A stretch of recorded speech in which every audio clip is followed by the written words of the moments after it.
Welcome to Upper Valley Access, your monthly video magazine. This month of November, we are thankful for so very much. Emily, what are you thankful for? So I'm thankful for family, friends, beautiful weather. We live in a beautiful place in Vermont. What about you? I'm thankful for a lot of things. I think, friends and family, I'm gonna hop on that boat. I'm also really thankful for my colleagues here at CATV. It's such a collaborative environment here, and I'm just thankful for all of our fruitful collaborations that we continue. And also for you community producers. We're really thankful for all of you, because we wouldn't have a channel if it weren't for you. We wouldn't have such dynamic programming. This month we had a lot of great programs broadcast on our channel, one of which is a regular monthly program produced by Rosalind Finn, and she goes and she introduces us to the guests at the Humane Society, the furry four-legged guests. So we had a rat, a few cats, and some really lovely dogs, one of which is named Rosie, which was particularly sweet.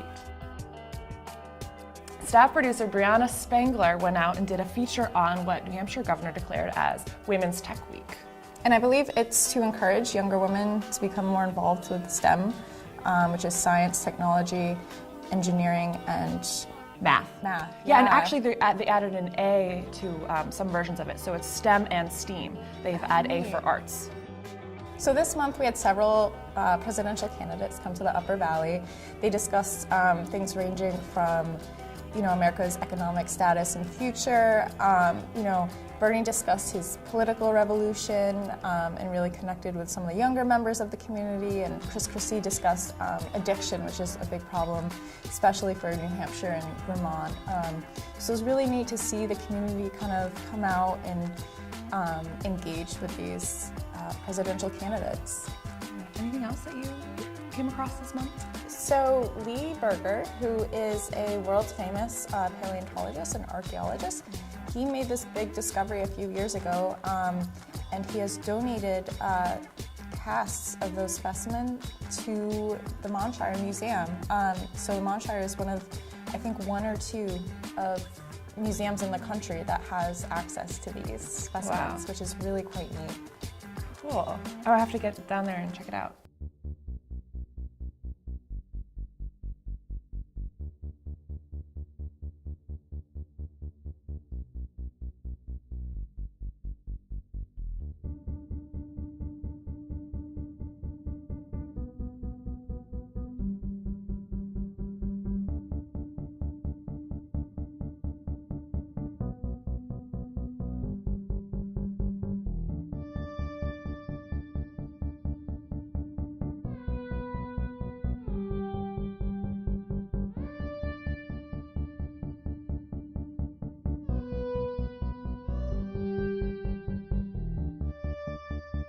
Berger is presently the research professor in human evolution and the public understanding of science at the University of Witwatersrand, Johannesburg, South Africa, and an explorer in residence at the National Geographic Society. He is also the division director of paleoanthropology in the Evolutionary Studies Institute at the University of Witwatersrand. He holds a PhD in paleoanthropology and a Doctor of Science in the same field. Without further ado, please welcome Dr. Berger.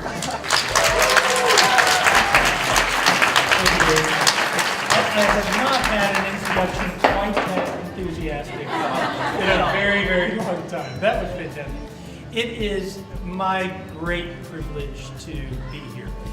Why I'm here is a very interesting story, and it's due to Professor Jeremy DeSilva at Dartmouth, who is a colleague of mine with his lovely daughter. I see him holding over there. Jeremy I've known for, in fact, pretty much all of his career. As he's come up through the ranks, he's become an integral part of the science team, this extraordinary large science team that's come together to not only study the original discovery of Australopithecus sediba, which we first started finding remains of in 2008 after my then 9-year-old son Matthew found the first piece of that, but become an integral part of the team that of course did Homo naledi. His work is on the foot, and when I had the opportunity, I'm actually coming for a series of lectures in New York City to come up here to Dartmouth. One of the things that I said to him is, I'm passionate about communities like yours that embrace science and science education. There is not enough of that in the United States. There's not enough of that in the entire world. And so I wanted to do two things while I was here doing the typical academic experiment. One was to speak to high school students, which I had the privilege of talking to your wonderful Hanover High School students today, and seeing really the remarkable levels of education that are in your communities. And I wanted to donate a gift to your community. Something that is not typical of gifts that are often found in science museums and places. And immediately, Jeremy said he knows just the place. And after walking in here and seeing the extraordinary enthusiasm and most importantly, all of these young people that are enthused about science, that have watched the discovery of Homo naledi, but also are enjoying these fantastic facilities I hope to get a better look at in just a moment, I could really understand why Jeremy immediately thought of this place. As we were driving over here and crossing the river, I said, you know, think of the idea of a dedicated science museum in a community like this, and what an extraordinary place this truly must be. And you should all be very proud. My team and I have, over the last 2 years, been engaged in this most extraordinary adventure. And it really has been an adventure. From the moment that Steve and Rick went down this tiny 7.5-inch slot, went down 50 feet underground into this remarkable chamber and there first saw those remains. From the moment Pedro and Steve came late at night to my house and showed me those first images, and I realized that I and the colleagues that surround me were in for an extraordinary time, because I knew immediately that a great discovery had been made. Literally from the first moment of it, I realized that this was one of those extraordinary events in one's life as an explorer and a scientist. These are the cast. This is a skull of Homo naledi. And I hope you can see how tiny it is. This is the hand of Homo naledi, with its very human-like proportions, with curved fingers and long thumbs. And this is just to make Jeremy De Silva have to come here and visit the museum, because he doesn't have one yet, is the foot of Homo naledi, something near and dear to his heart. I'd like to give him a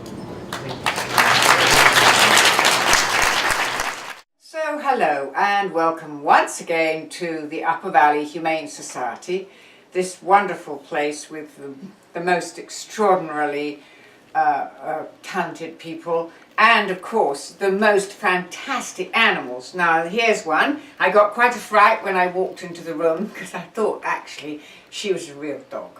She's not, but she looks pretty nifty. But I do have real dogs to show you. We do have real cats to show you, and we do have a rat, a white rat to show you. So please have a paper and pencil just in case you want to write down a number or the name of the animal that you really like. And so sit back and relax and get into the mood that you just really need another four-legged friend in your house, because that's what we need from you. So hang in there and we'll be right back, and here we go. Bristol, where are you going? Well, that's his tail anyway, and whew, he's tickling me. This is James, and James is an older cat, a senior, and you know, I always like to make a plug for seniors because I'm a senior myself, and I'm thinking when I get a bit older it would be really nice to be adopted by someone in a nice warm house and taken in and loved, and that's just what James is looking for. This is Shmee, S-H-M-E-E, I'm not quite sure why, and she is a darling, and Shmee is 12 years old. So, aren't you dear? 12 years, she said 12 years young, please, Roz. Okay, so this is Hunter, and Hunter is 10 years old, again. So you get me oldies today. The the oldest, but goodies. And she's very sociable, she loves to chat. She's got a purr that's going right through me. Oh boy, it's lovely. Oh, hello, darling. Oh, yes, hello, yes. She said, this is just what I love. Somebody to cuddle me. She doesn't like other cats, definitely not. So I'm trying to keep her out of sight of other cats. Somebody's very chatty over there, one of our felines. So, but she said, yes, I like this. She might tolerate a dog. Now, there are a lot of cats like that because cats think they're very superior to dogs. In fact, cats think they're superior to everybody, especially humans. And I have to say, when you think of, here are some of the humans in this world, I think cats are absolutely right. He's very smart. Rats are so smart. And Bristol, we really want to see you, dear. And he loves people. And it's all right, he's coming round, I think. He's coming, where are you? Well, there we are. She is the sweetest dog. She is 2 years old. And this is Emily, by the way, yes. She is, Emily's not 2 years old. Rosie is 2 years old. She needs a home on the quiet side. I would say her life hasn't necessarily been very happy up till now because we are a bit of a nervous Nelly. So we would like someone who's quiet or people who are quiet and don't move suddenly. But she loves walkies, good for us all. She'd be okay with children. She probably wouldn't want a family of 4 with lots of very noisy children or something like that. But because she, at the moment anyway, just needs somebody who's quiet and affectionate and loving and sort of slow in there. You know, but really, I sound as if I'm making it a big deal, but she is just the sweetest little girl.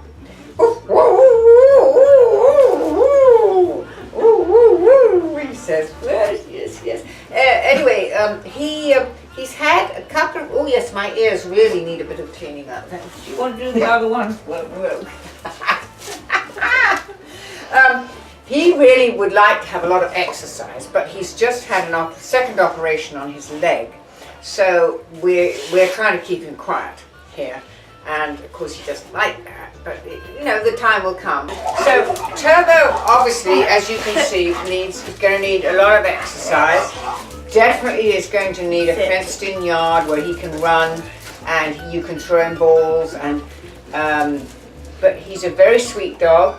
Emily tells me that if you get cross with him, he goes, please, I promise I'll be good. He likes to be held. He likes to be held on your lap. I think he's very handsome. Can we display our little pink feet? We have these lovely little pink feet. Do you see them here? Isn't that right? And of course, Wind in the Willows, if you've ever read that book, is my favourite book of all times. Of course, Ratty was a water rat. But anyway, rats are certainly known for their smarts. Not only is there always another good animal in need of a good home, but we must remember to be thankful for the time and love our animals give us while they are here.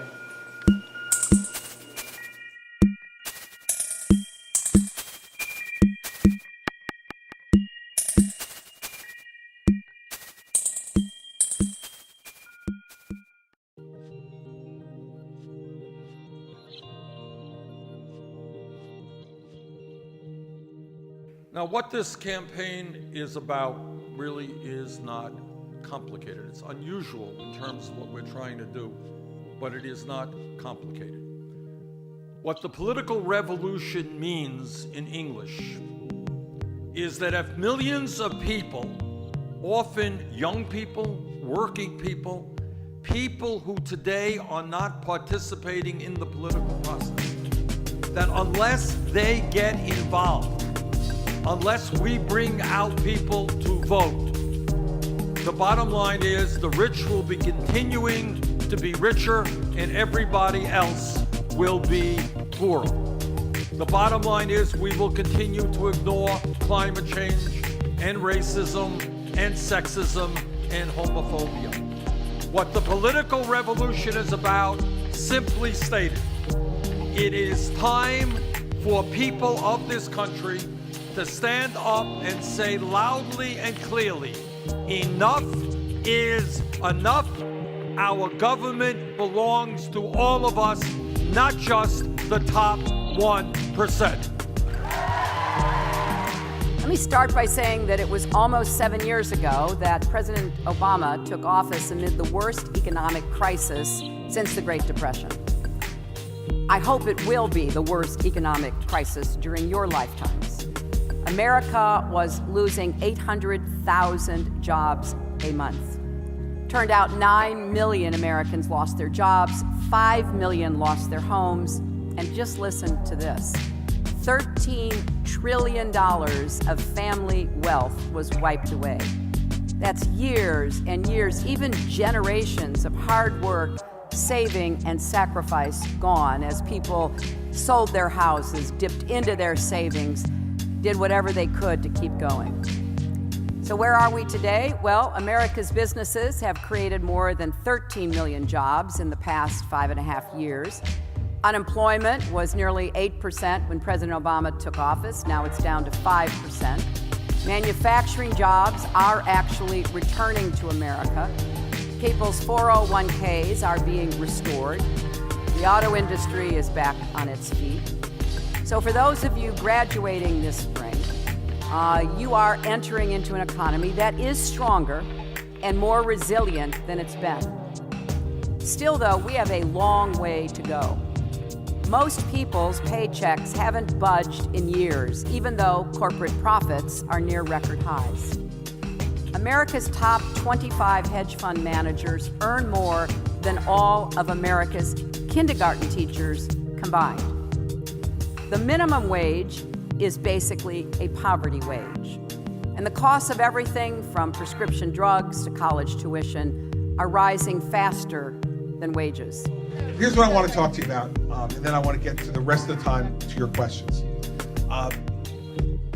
You never know what's going to make an impression in a presidential campaign.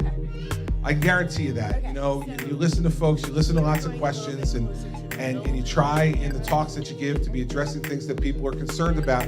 But more than that, you also want to be talking about things that come directly from your heart.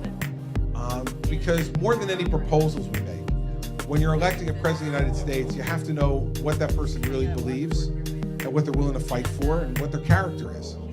For the last 20 years of my life, I've been working on the issue of addiction. I started 20 years ago at a adolescent inpatient drug treatment facility in New Jersey called Daytop Village. I became a board member there a couple of years later. And the guy who started that treatment center was a guy named Father Joe Hennon, and a wonderful Catholic priest who believed, as I do, that drug and alcohol addiction is a disease, not a moral failing. And that we need to give folks the tools that they have to treat their disease, to help them save their lives and bring value back to their lives.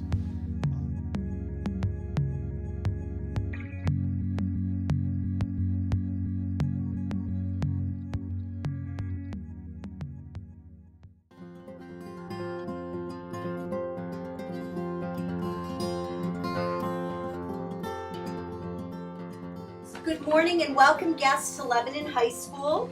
Governor Hassan has proclaimed this week as the Tech Women Ambassador Week. This was actually a dream. A few of us got together and really had a vision for what we could do in our state to help encourage all of you. So we're doing two things. We're bringing tech women together to get to know each other and to start to network and form a community. And then we want to go out and deploy ourselves into schools and encourage and work with all of you. So with that, we took that vision to the governor's office, and she stands behind what we're doing in addition to the governor's STEM education task force. So she has put her pen to this proclamation proclaiming this week Tech Women Ambassador Week for the state of New Hampshire. Do I hear a round of applause? Thank you. We are making history and you are part of it. This has never been done before. Lebanon High School is fortunate to be hosting this inaugural event. We're here to introduce our 9th grade young ladies to careers in the STEM or STEAM path, which is science, technology, engineering, art, and math. As a professor of engineering, I know that the students who graduate with degrees have huge job opportunities available to them. And so whether you go into engineering technology or become an engineer yourself, there are really good paying jobs in a variety of areas. You don't have to be in a factory somewhere. You could be in research, you could be in business. It involves a huge amount of teamwork. So it's really a fun position to be in. I'd like to introduce my colleague Carol Miller, who also has a letter from Senator Ayotte. Good morning. I won't read you everything, but the most important piece that Senator Ayotte had to say was, and to the girls who have participated in the programs, I could not be prouder of your efforts in Innovation STEM. With continued studies, you will be well positioned for cutting-edge opportunities and careers of your choosing. I applaud your commitment at a young age and look forward to your bright futures. From Senator Kelly Ayotte. Thank you for having me. It's a real privilege to be with all of you today. I do represent the Hartford Area Career and Technology Center, which is a part-time regional technical center located in the town of Hartford. We serve a variety of sending schools on both the Vermont side of the border and the New Hampshire side of the border. Know that we have approximately 60 Lebanon students in attendance in either our senior or junior level programs at the Career and Tech Center. Lebanon sends us the second highest number of students to our tech center. Overall, we're about 328 strong this year. So as young freshmen, getting exposed to the unbelievable opportunities through the STEM initiative, I'm sure you're thinking a lot about whether there's something there for you based on your interest in either math, science, engineering, or related field. Know that at the Tech Center we have a number of programs that can be pathways to a STEM career.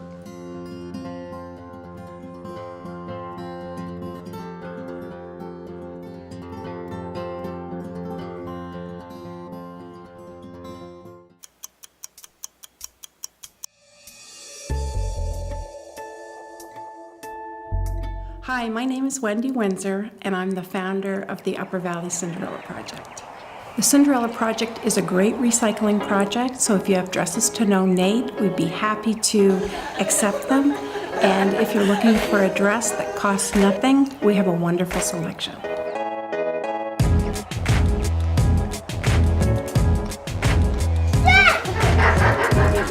So the Cinderella Project has over 300 dresses in all shapes and colors and sizes and styles. We have something for everyone.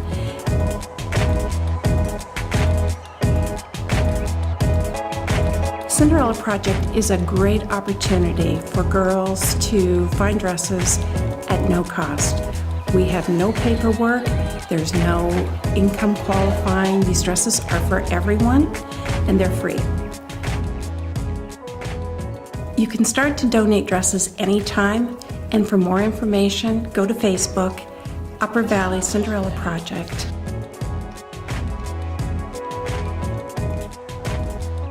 All right, and the winner of this year's prom queen is Hallie! Please go down.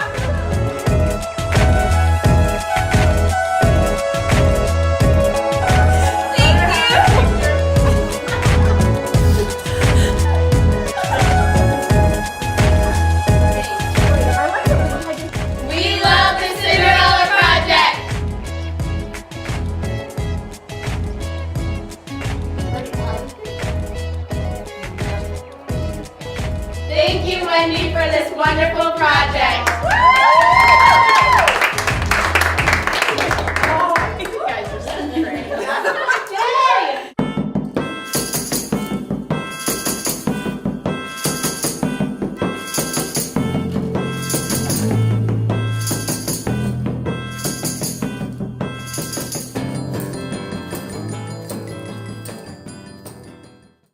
Well, I hope you have a really good Thanksgiving. Thank you. I hope you do too. And we hope that you have a great Thanksgiving. I hope that it's filled with joy and fun, laughter, of course, and really good food. Lots of food. Lots of food, yeah. We can start our diets later. Come down and visit us at the Tip Top Media Building, 85 North Main Street, White River Junction.